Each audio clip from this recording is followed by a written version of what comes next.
Hello there.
I see a lot of people in here. How you doing? Let me know if you have any questions about, I don't know, my sound or anything, just any state. Can you even hear me?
So join me. I'm in the key of E major, and you can just use your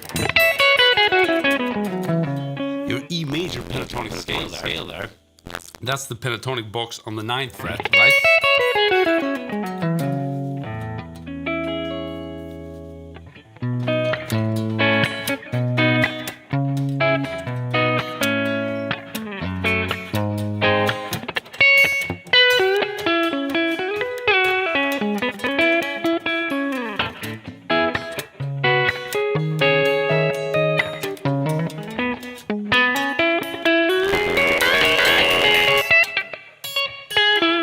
So in case you guys are wondering, I'm Christopher Dahl, and I'm the one who started both the GMC website and this YouTube channel.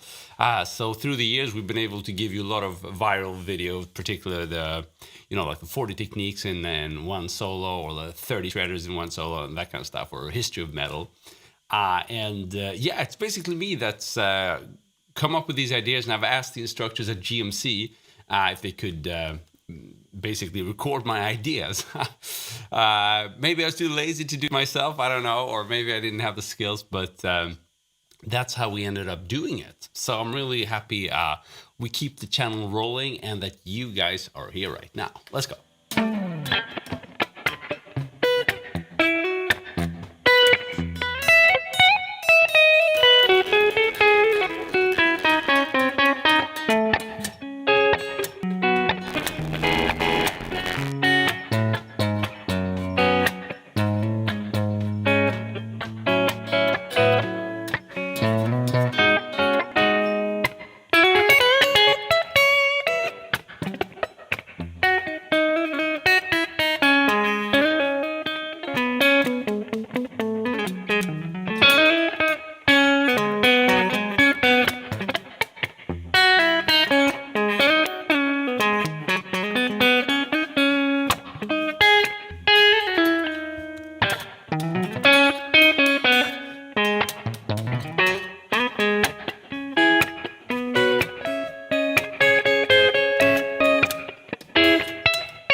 Okay.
So by the way, here's my face. Where are you guys watching from? So I'm obviously broadcasting here from Stockholm, Sweden, which is where I'm based. But typically, you guys are all over the world. So please do let me know where you're located.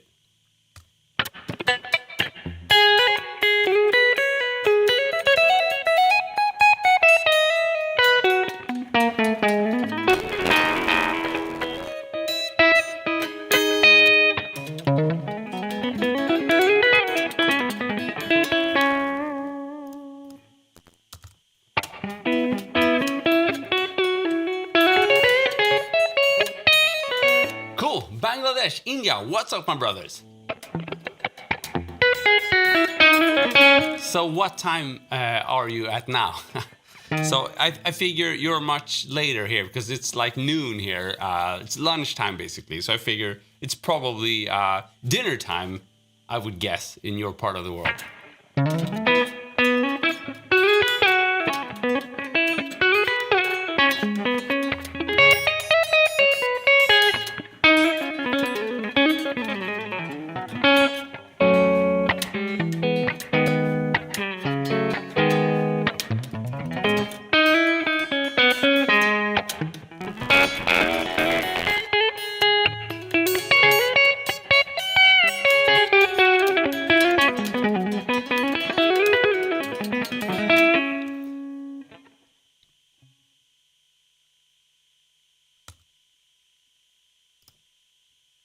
Parto, I'm doing good. Thanks for asking. Can you play Digital Love?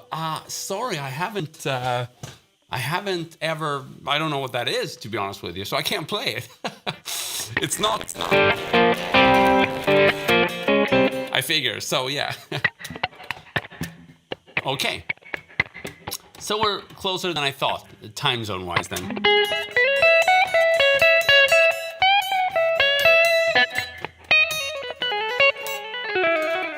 So yeah, I've been doing good in spite of the pandemic, or good, I guess, is an exaggeration. We've definitely felt it here. But since both me and my wife have been able to work from home, it's been okay. Though certainly thrown life around, as I'm sure it has with you guys. So we're just crossing our fingers that we'll get back to normal pretty soon. Hasra, thank you so much for your kind words about my playing. Do let me know if there's anything particular you're struggling with, and maybe I can help you out here. You know, I even have the ability to zoom in like that, so I can really show you the 12th fret, if that's what you're wondering about. So let's zoom back, and there we go.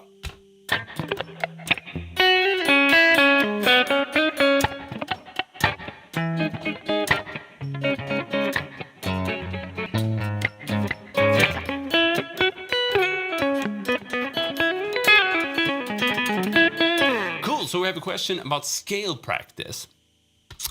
You can find a lot of different opinions about that, a lot of different exercises that want you to do, and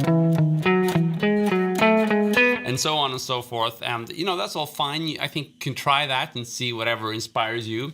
However, I'm not a big fan of doing that. I'm more of a fan of approaching scales the musical way. So maybe you're confronted with the scale charts.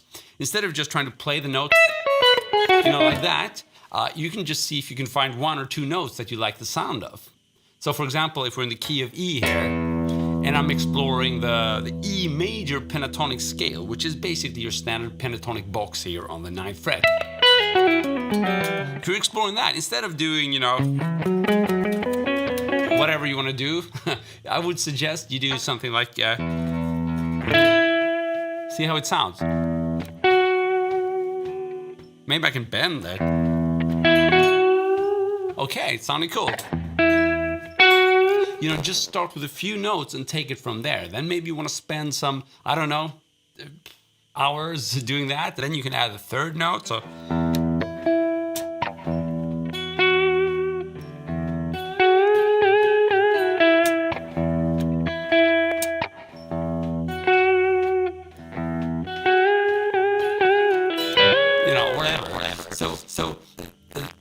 You know, some people want to get fast. Now, that's a different story. It's not related to scales necessarily. On the contrary, I would advise you not to try to cement scales into your speed licks, because then you will only be able to use those scales as speed licks. So instead, I would advise you to practice maybe techniques separately. You can even do chromatic exercises, you know. So if you're into playing fast, maybe that's not what you're asking about. I should just pause for a minute there and let you give me some feedback.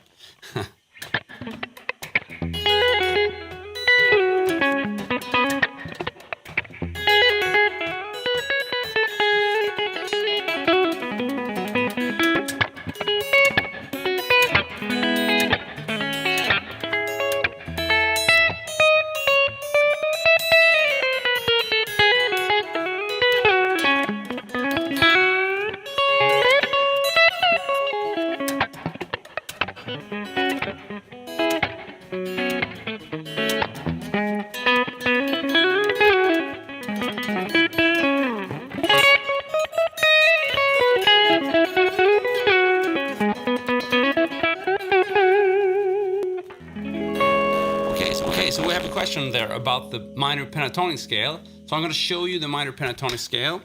This is the 12th fret, okay? So we're going to play in E minor, and this is the standard pentatonic box.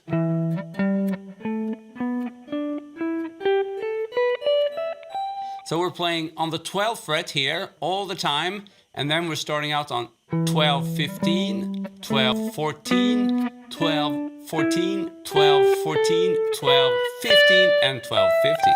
So that's the box in all its simplicity. And, you know, if you just play it like that, it's going to get boring quickly. So what I advise you to do is to get bending and maybe try to watch some YouTube videos or whatever to sort of get the techniques down. So maybe you'll notice that bending works really well there.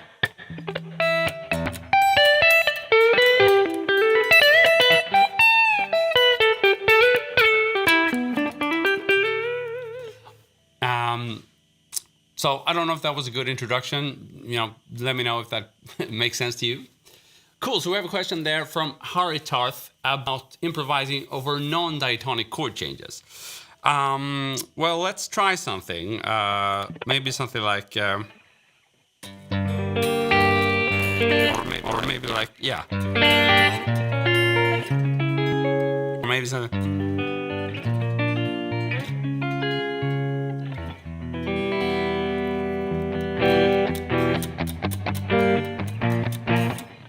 I'm just trying to figure out whether I want to do it.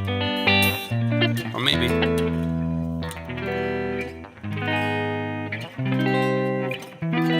Now that's a nice one. You can just move in thirds. So let's try that. We're in the key of E minor here.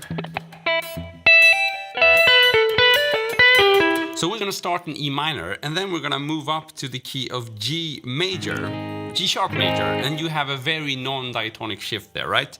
So how do we even find that scale? So I would do something like...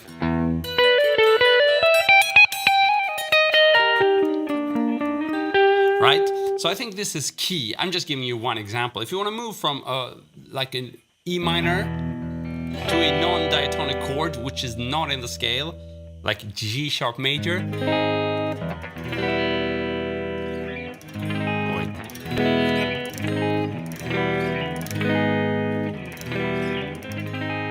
Then what you gotta do is find the nearby notes, right? So.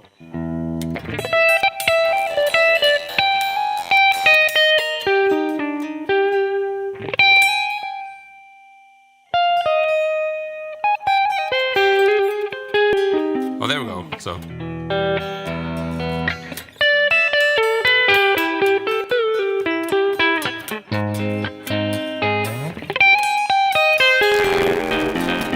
So the note I used to connect those two was the 15th fret here. So basically I'm playing the 15th fret in the E minor pentatonic scale, and then I'm shifting up to the root note here of G sharp major. So. And then down in the G major scale or the G major 7 arpeggio. That was just an example. I think this is kind of hard to explain in this setting, so I would really advise you to maybe go to the GMC website where we can explain that in depth. But that's sort of the essence of it when I try to approach it. We actually have a cool collab right now where we do like really crazy chord changes.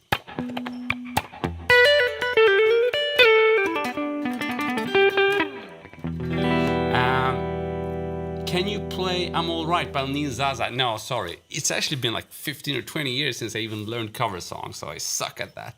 Have to confess. Cool, we have a lot of questions now. Do I use the metronome when practicing?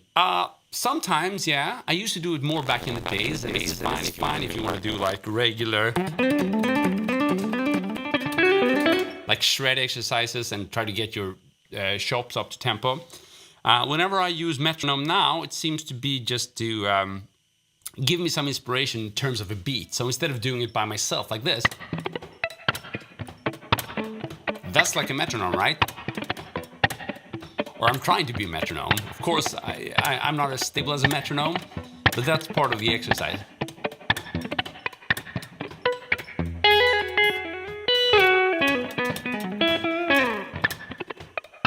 So that would be my metronome, right? And if you're not used to this, you can just practice this part. You can even practice along the backing track or like a favorite song of yours and just try to hit the beat with your right hand. So.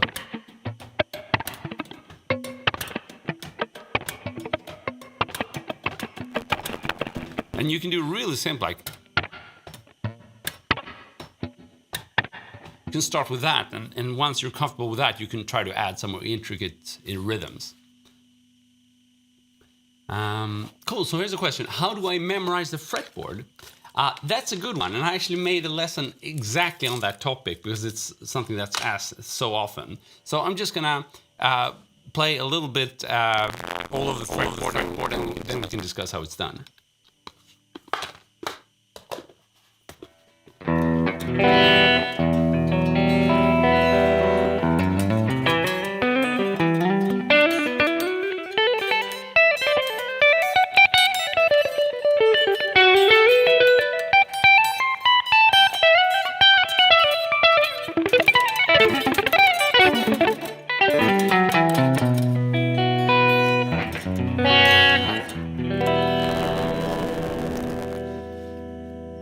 So here's the thing. I could start explaining all kind of methods that allow you to move diagonally And they work, but most of them are geared towards quickly allowing you to do some, just shred over the fretboard. And I have nothing against that, but that is just pure memorization.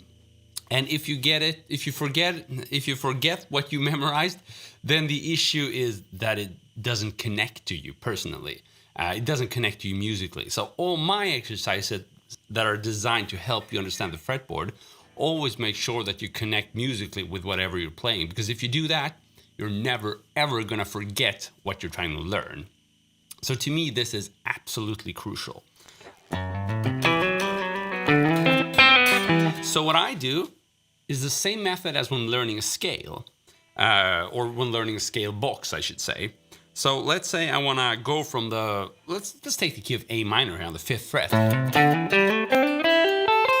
It's A minor and pentatonic. So let's say you've learned, using my method, you've tried to play this musically, right? And you've learned to memorize where the notes are thanks to this kind of stuff.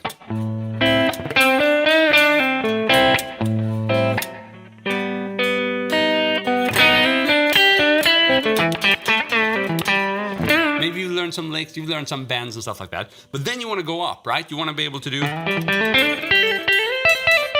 move up. So that's the issue here. So what we're going to do is just to experiment with one single note and one single position shift. So if you can do this,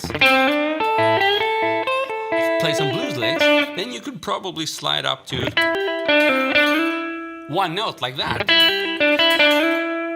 which takes you right into the next pentatonic box. So when this stream is done, I would advise you to, if you go to the GMC website, you're going to see it says scales or scale generator in the top menu. And there you can just hit the pentatonic scale and you can see all the different positions. And then you can connect them like I did and start with one note. So if you start with one box, try to find one note in the next box. And then you do. Now when you feel comfortable doing that, you can do the same with the next string. And then you will have memorized 2 notes in the next position. And this is a process that takes time. It's okay if this takes you a couple of days, because you don't just want to memorize it senselessly, then you're going to forget about it in a week. And that's what you asked about. How do I remember it, right?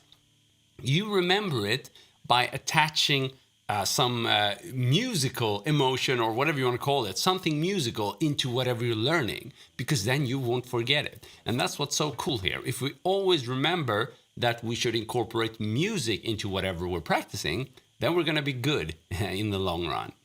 Your friend might learn to do this faster if he or she only practices. But you can also learn to do that. There's no rush in learning to do that. The other thing I'm telling you about learning in a musical way, that's going to give you the foundation you need to go anywhere later on. So I think that's a superior method of learning, and you can always go back and figure out the mechanics of learning to not move the fingers in an excessive motion and being totally relaxed so that you can gradually build speed. There are so many other places where you can learn how to do that. I don't even consider that essential anymore. Anyone can do that. What matters is if you can sort of attach that stuff into.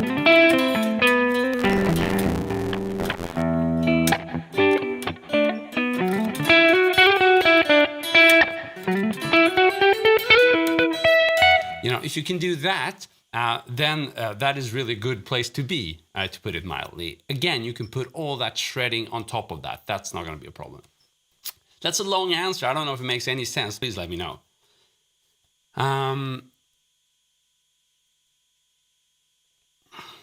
Exactly, Haritath. I'm just trying to find the closest note wherever I am, because you really don't want to do this. And then that doesn't make any sense. Musically, you really want to, if you're changing between different keys and you're in the middle of a melody, you need to continue that melody right where you are, so that it sounds like a coherent melody and not just like you're jumping around trying to find the scales, right? So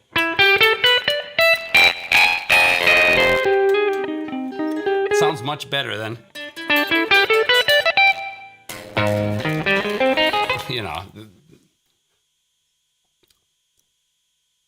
Cool. So we have some great questions here. Just a quick one here. Which guitar brand is this? This is Ibanez. It's an RG652AHM. Okay, so we have a cool question there by you, Alan. Stuck in a rut. How do you improve autopilot playing? I can improv pretty well, but I struggle linking up fast phrases on fly. That's a really cool question. Simply because I like doing that stuff, and I think there's a good way to learn that, and there are definitely many bad ways to learn that. I think most bad ways come from people wanting to learn quicker than is actually possible. If you just want to learn something fast, like a circus trick, then that's not the answer to your question, right? Then the answer is, okay, just do that circus trick over and over, and you'll be able to do that. You'll be a one-trick pony, but you will learn relatively quickly. Just noodle all day long. However, if you want to use that stuff musically and sort of, as you described, on the fly, come up with new variations and phrases, then you need a different strategy than just First of all, this is something that takes time. So it's not something you do because you think the end result is going to be cool. It's something you do because you love listening to it and you love playing it. So even if it's in a very slow kind of setting, even if you just connect your phrases doing it slowly, like...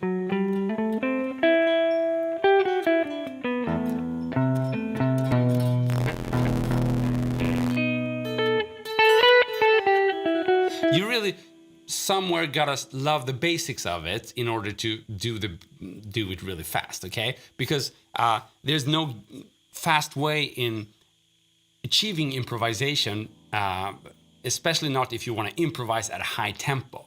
That's sort of the how do you say, the creme de la creme. The hardest part of improvisation is being able to do it really quickly. But there's a big but there. You can allow yourself a little bit of muscle memory even within improvisation. So I do that. For example, I might have like a block. Let's take this one.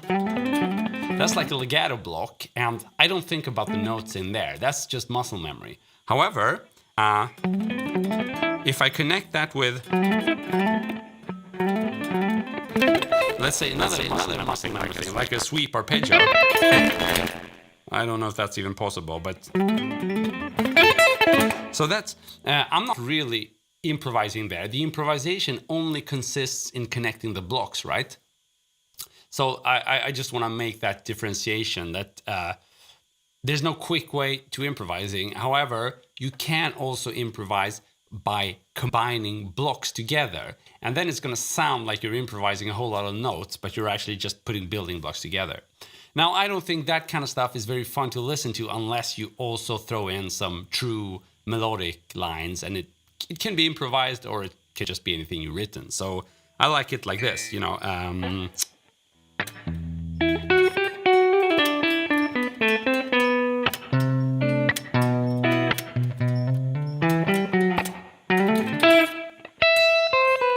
Whereas it has some more musical content, even if this is not the best melody I've ever heard, it's still something that carries like a musical message, and those fast runs all of a sudden make sense into that setting. So that's, again, a long explanation. You know, the harder the question is, the longer the explanation, but please let me know if it makes sense to you, Alan. How to practice double stops. So, double stops, not the best guitar for that, obviously. Should I try another guitar maybe? Let's see.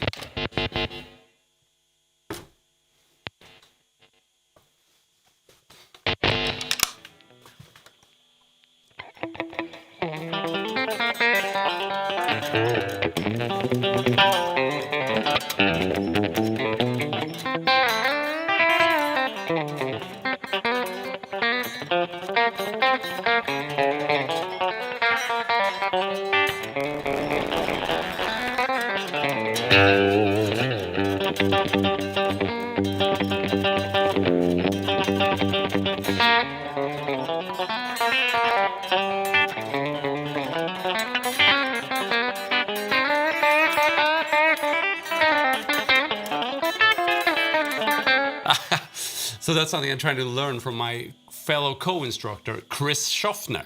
So I'm Christopher Dahl and he is Chris Schaffner. We're two different people, and he likes to play country and I'm not that good at it, but I'm trying to learn a very difficult solo of his, and I've been working on it for like 3 months.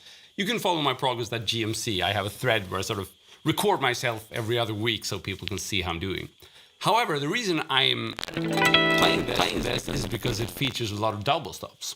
So I'm not the best guy to do this, to be honest with you, but I've learned some tricks of the trade there. And one of them is, if you want to do it in like a country setting, double stops, then these country or double stops will really come to life if you, I can hear noise.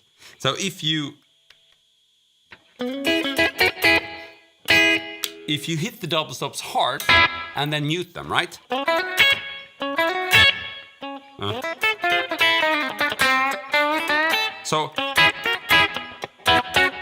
So you can play anything. Here is just on the 9th fret. And so hit them hard. I use my fingers on the right hand. And then I kill the notes like that, right? At least if you want to get some country-ish kind of sound, then I don't know.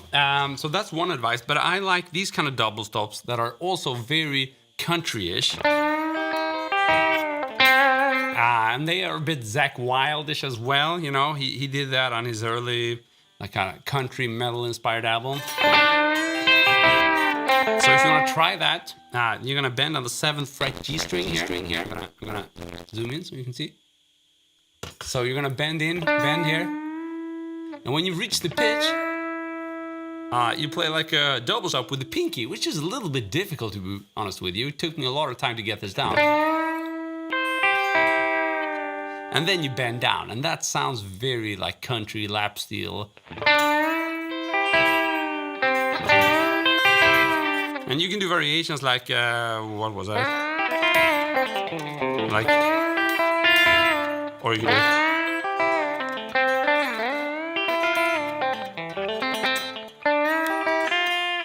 Oh!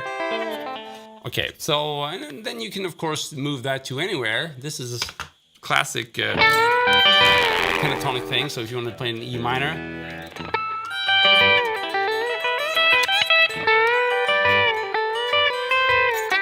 So there we go. I don't know if that was helpful. Just a few insights there on country double stops.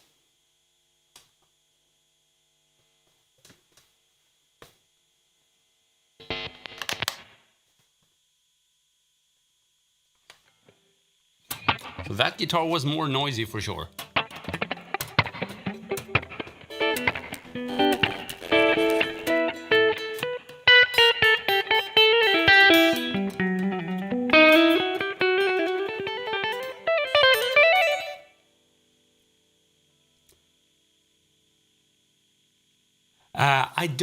I haven't played John Petrucci for a very long time. I've never really learned a solo of his. I just remember his REH instructional video. That's all I know really in depth from his playing. But I did listen to the early Dream Theater albums. Can't give you any good John Petrucci advice though. It's obviously very picking oriented and a bit Paul Gilbert school, but more progressive. So, you know, I'd say Paul Gilbert picking technique is a good start for that kind of stuff. Cool, Alan. So I agree there with your assessment that melody is king always. Basically, I think a good combination of styles is going to be like melody, and if you want to throw in some fast playing, you can have some of those building blocks that I showed you, and that's going to make up for a balanced kind of solo or balanced kind of lead playing, where you rely most heavily on melodies, and then you can throw in those, you know, a climax of fast playing. You know, that's pretty much my favorite recipe. So I did speak a little bit about how to build those fast building blocks, but then maybe let's speak a little bit about building the melody. So this is a matter of forgetting traditional practicing and get into another kind of practicing. And number one thing to understand is you gotta sit down and practice when you have some brain power left. It doesn't work to do this if it's super late, you're super tired, and you just want to noodle and move your fingers. That's not the right time to get better at playing melodies, okay? So that's number one. Make sure you have at least a little bit of energy left in your head when you attempt to practice this. Now, if that's the case, then find something that inspires you, like a backing track or a song, or just something like...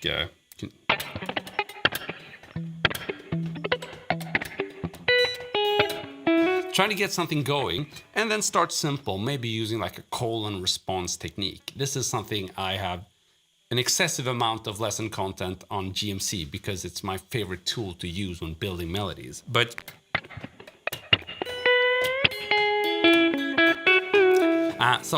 in its simplicity, it's about playing something that would make up for the call and then play something that would be the response. So let's give you an example of that.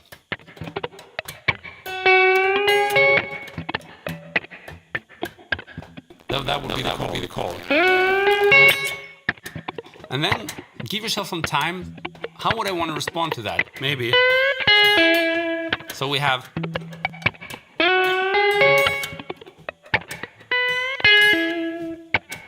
So that's a simple way of looking at it, but it can be much easier. And I really don't want to sound like I'm over advertising the GMC website, but I do have excessive amount of lesson content that is really about showing you how simple it can be. You can really do like have a chord, and then you can do. You know, you don't even have to know scales. Just try to find a note that sounds good, not that one. No. I have a note over that E major chord that sounds good. No. Oh, two notes.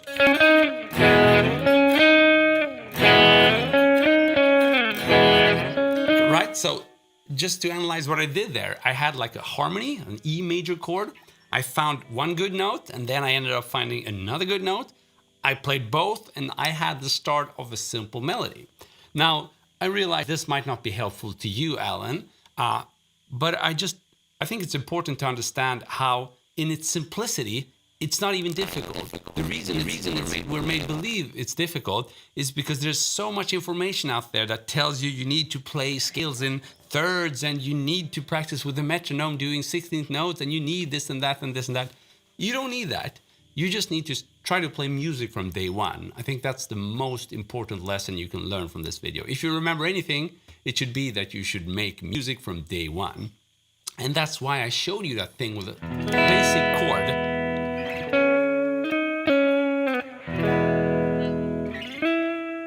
We have music there. And you can apply that on any level. Even if you've been playing for 10 years, you might start with something more advanced, but use your ears and try to make something that's melodic and take it from there. And if you know how to do your... then that's fine, you can add that as well.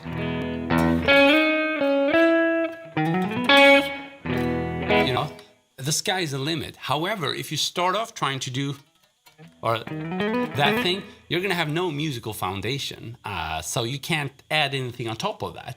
If you start the way I recommend, with just try to find a few good notes, then it's going to be easy to add stuff on top of that. Nero, you saw me 4 years ago. Awesome, man. I'm happy to see you again. How have you been? Have you survived the pandemic, by the way? You obviously did survive, but just how much is a question we're all stuck with. Paul Gilbert's song, As Your Amazing Teacher, so it makes sense to ask you, and really very thank you. Gurav, thanks for your kind words. I haven't learned any songs for like 15 years. Oh, I did it. Scarified. I think it goes something like that, but I'm really the wrong person to. So, but I'm going to show it to you, and I don't think it's completely correct, but at least I'll give you something there.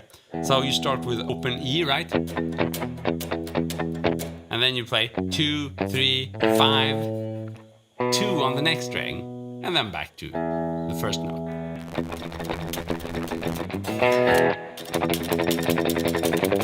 Oh.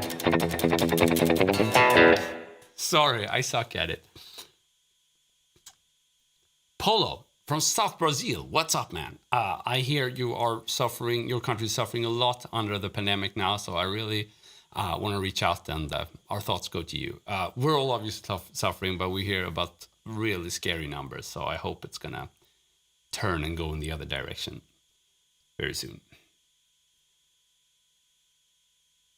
Okay, we have a question there about some sweep picking. I'm gonna play a little bit, and then maybe I can show you like a sweep picking example.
Okay, so I don't know if you noticed, but I did throw in some sweeps in there.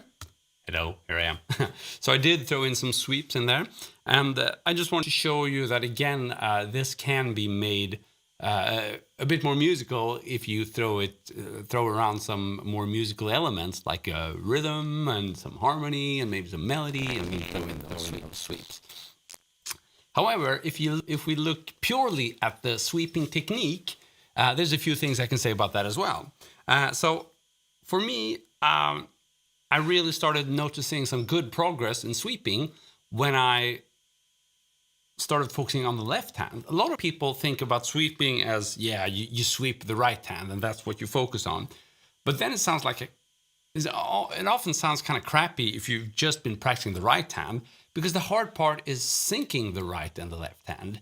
And when you think about it, just doing that, it doesn't require a lot of skills. That's pretty easy. That's why sweeping is often described as a good technique, shred technique to start with. However, the difficult part is following that sweeping motion with your left hand, right? And then it becomes even more difficult when we realize we got to synchronize those hands. Now, when I realized all of that, it struck me that, hey, I should probably focus on the left hand instead. So what I did was to practice the left hand only like this. And that took me a lot of time just to get that down. You want to find some strength in there, but you don't want to be tensing up, okay? So the hard part is really getting tone without tensing up, or getting any sound at all without tensing up.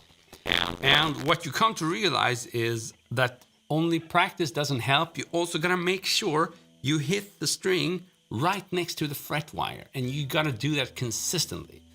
Then you can get a lot of tone coming from your fingers without using a lot of strength. And this is key for legato technique. I mean, this is really legato, right? I'm only using the left hand. And it doesn't matter if you want to do like more traditional legato. It's the same thing there. You gotta use as little force as possible, and in order to accomplish that, you also gotta be really precise with where you hit the string. Now this applies to sweeping for sure. So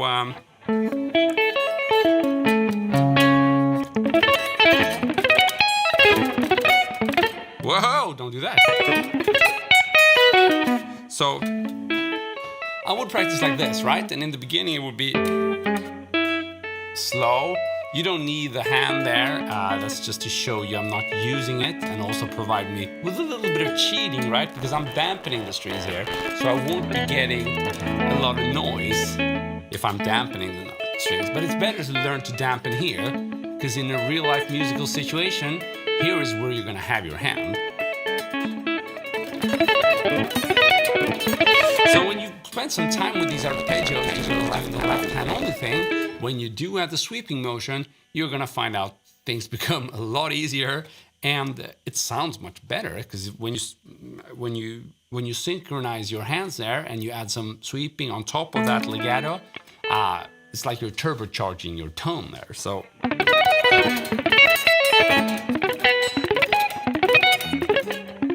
whoa, I need to practice. But anyhow, so that's for the technique. And I was using just like a simple major shape there. I'm going to show you the exact notes so you can see what I did. So starting on the 12th fret there, A string. That's the first note. I'm going to play the A major triad arpeggio. 12, 11, 9, 10, 9, 12.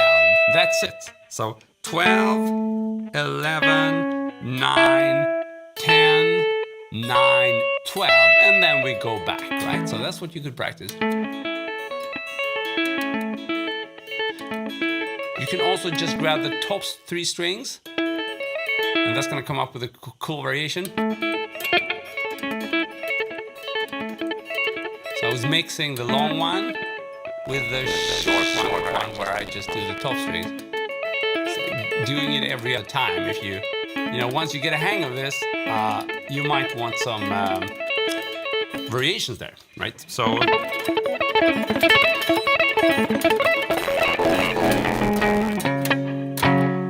whoa, don't do that. So let's zoom out. So again, if we put this all together and try to make some music with it.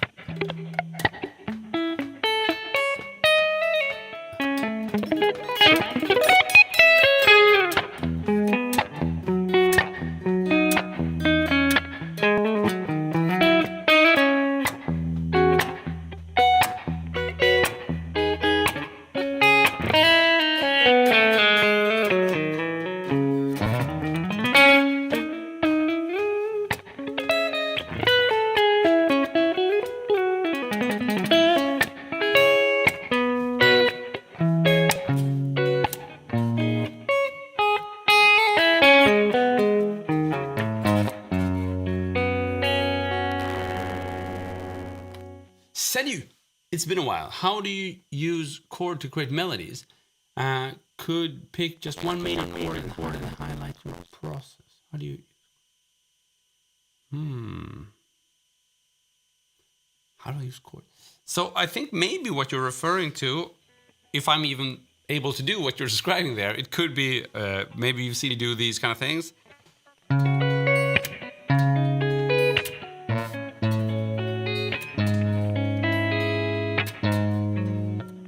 Whoa, brain freeze. So maybe...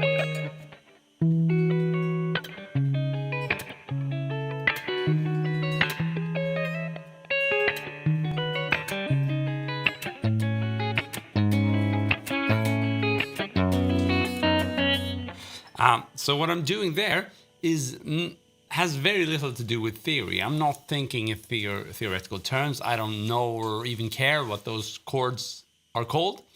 The only thing I know when I did this kind of thing is that which key I'm in. So I'm playing diatonically there, which means I stick to the key, and it's the key of E major. And what I do is just find any combination of notes that I think sounds cool. And that will technically be a voicing, a chord voicing, and it's going to have a name, which I don't care about. And I'm just moving the shape up and down, right?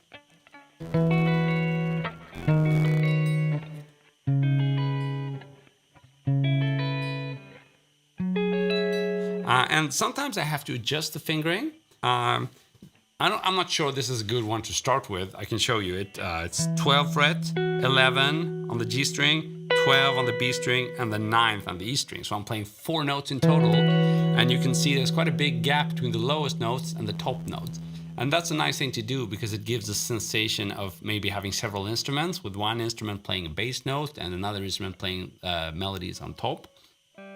Either way, again, I don't really care about that. I just thought it sounded good, so I started with that. And then I moved that around within the key of E major. So in order to accomplish this, you gotta learn the key of E major, or any major key. It's gonna work. So you could head over to the GMC website and grab the scale generator in the top menu there if you wanna learn the scale. So that's how I started, I think. And then I try to add some rhythm on top of that.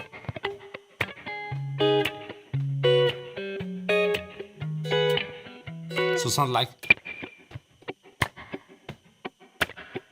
And you can see whenever there's a thumb movement there, that's an opportunity to play a bass note.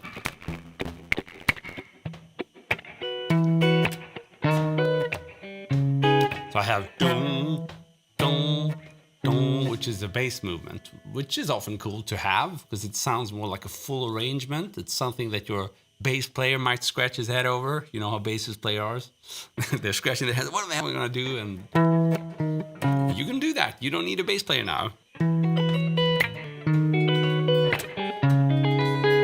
Anyhow, and I adapt the fingering to match the scale. Now, what I predict is going to be my next thing is to not look so much at staying in key, because it sounds cooler if you can find notes that are outside of the key and still make it sound good. That's going to be more original. So you could do that, have a chromatic descent. So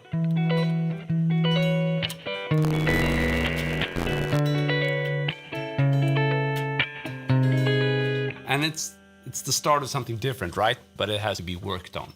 So I don't know if this helps. Caribou, let me know.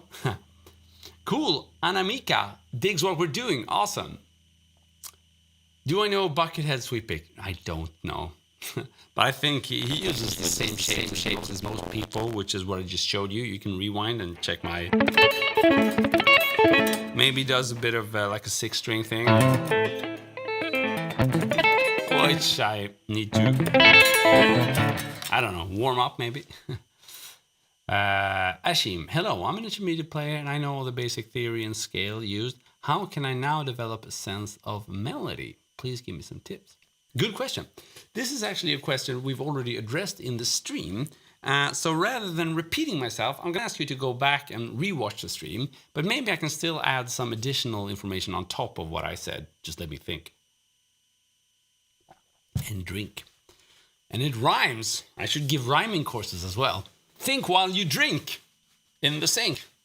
No, it's not good. Okay, so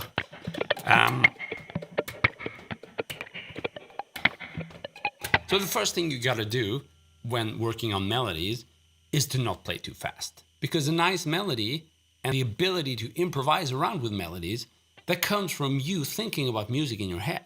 And you don't have to be Einstein or Mozart or whoever. As long as you have a history of listening to music, then you're gonna have the ability to output music. Even if your singing sucks and you can't sing, that doesn't matter. You can still have music in your head, and you can use any instrument, a computer, a guitar, or your vocals, whatever, to get it out. So the reason I'm saying this is to sort of flush your head from all the noise you've heard about practicing scales and this and that and in which order you gotta learn things. Forget about that stuff, okay? You have had musical input and now you're gonna do musical output. That's how you practice melody. Okay, so let me give you a concise example there. Again, we have the E as our bass note there. Instead of doing, oh, let my fingers do the work, they do that because that's what I've been practicing for 10 years. That's not very melodical. It might impress some kids, maybe, but it's not really useful. So what we're gonna do is hit the E note and then give it some time, some silence, and see if there's anything that comes up in your head. Maybe I could do, oops, Enter Sandman, but that's okay. Still, there's output there. Now, maybe you're not gonna feel good about yourself if you just play Enter Sandman, but maybe you will, you know? No one's gonna recognize it up here. Maybe that's a good start, who knows? So this is key. Music's gotta come from your head and not your fingers. Fingers are good, but they are just the tools to get whatever's in your head out. Now, I know this sounds like a cliche, but the reason people are struggling with working on melodies and developing their melodical skills is because they consider it a cliche, but it's not. It's the truth. That's how you get better at channeling something that is music in your head into your fingers. And that's the only way I know of where you can actually play something different each time you pick up the guitar, because you've practiced that specific thing. And again, it's not your typical day one in your online guitar course, but I think this is crucial for really working on your musical sides. End of story. Guitar Me, what's up? A nice blues lick. Can't say no to that. Okay, so let's play a little bit more and then maybe we'll find a nice blues lick in there.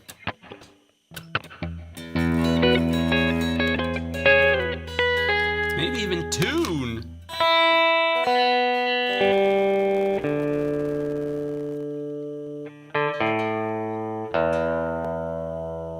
No need for that. Maybe my ears are playing trick with me. I'm gonna make sure that the strings are clean. Okay, there we go.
Don't do that. So, I have to say, this is one of my all-time favorite blues licks, but there's nothing original with it, but who cares? Sounds good. So, here's what I like to do.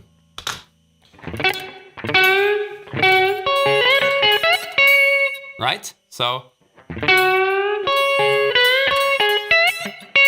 sounds pretty SRV-ish. We're gonna play in the key of, you can call it C sharp minor pentatonic. It's on the 9th fret here. You're gonna play your pentatonic box. We're gonna bend on the 11th fret using our 3 fingers right there.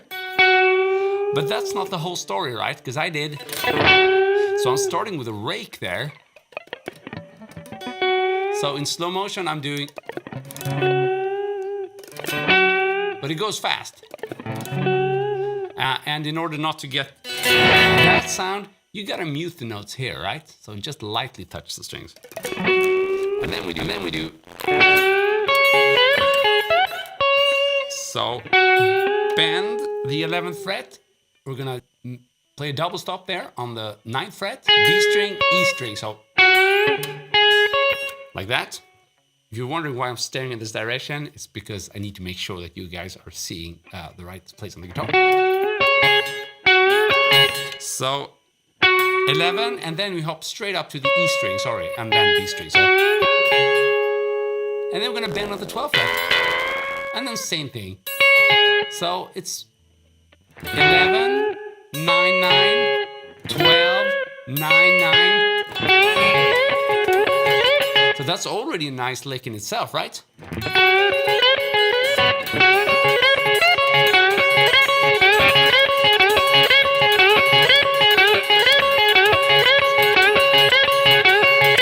Pretty cool lick, but it doesn't end there. We're also gonna do this. And then bend. Whoops. Bend on the 12th fret high E string. And the important thing here is that we're gonna kill the note when it's on top there. So in order to do that, we're gonna do, and if you look at my right hand here, the thumb, it's killing the note. This is crucial. So you gotta do, right? When it's bent all the way up, a whole step, you're gonna kill the note. Be brutal. Right? So, and we're done. So back to the 9th fret, high E string. So we get, starting from the G string, 11, bend, 9 on the E string, 9 on the B string, and then we're gonna bend the 12th fret on the B, 12th fret on the B string, and then same thing, 9, 9, and finally on the 12th fret E string, we're gonna bend the note, we're gonna kill it, and then we go back to the 9th fret. So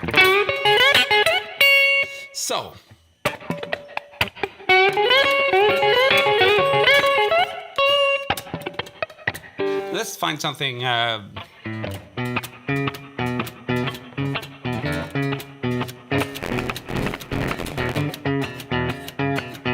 gonna move it all up to the minor pentatonic.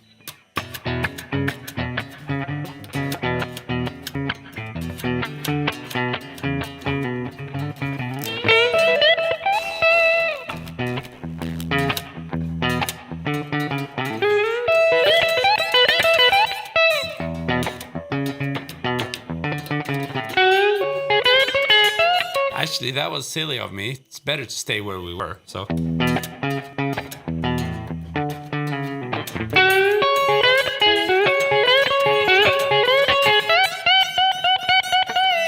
And then, of course, improvise to your heart's desire there. But the foundation is pretty much what I showed you. Cool, Guitar Me likes it. I'm happy, Guitar Me. Awesome to hear. Cool, so how do you work with effects? Well, when playing like this, I don't really like to hear the effect that much. They're just there to enhance the guitar tone. So pretty much the only important effect I have in my chain now is a reverb. So I'm gonna try switching that off and you can see how it sounds. With reverb or without. One more time. With, without.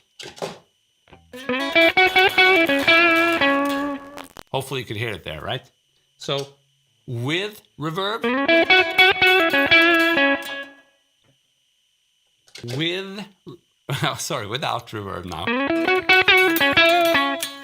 So why am I showing this so obviously? Well, I think a lot of people have a tendency to exaggerate the amount of reverb they put on their sound. So, you know, it should be subtle. You should hear it when you remove it, but you shouldn't really be able to identify it when it's there, okay? So one more time.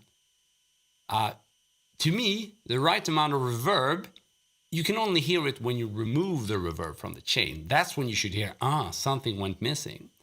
You shouldn't really be able to spot the reverb unless you're really good at that kind of stuff in the tone or in the signal chain. You shouldn't be able to hear it, but it should be there. Okay, but I have one more thing that's important here. And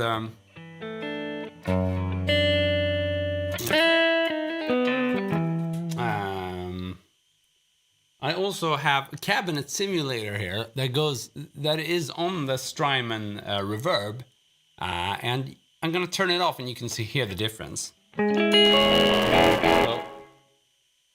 now without that, so it sounds kind of harsh and direct.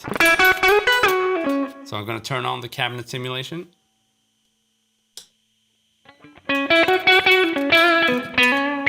And all of a sudden, it sounds the way you want it to sound, right? So that's important as well. So basically, this setup allows me to not use any amp. I'm not using any amp. I'm just going from the guitar into an MXR 10-band EQ. From that into the full tone ACD distortion pedal. But I have the distortion dial all the way down. So it's just to get a little bit of kind of amp shimmer and a little bit of overdrive. Not even that, you can't really, you don't really hear a lot of distortion in there, right? If I turn it up, the distortion on that pedal, we get, could work, maybe a bit too much. We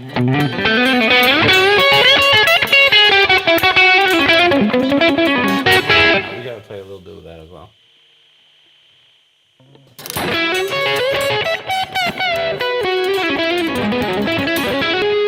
Someone asked about whammy. This is not enough distortion to do that.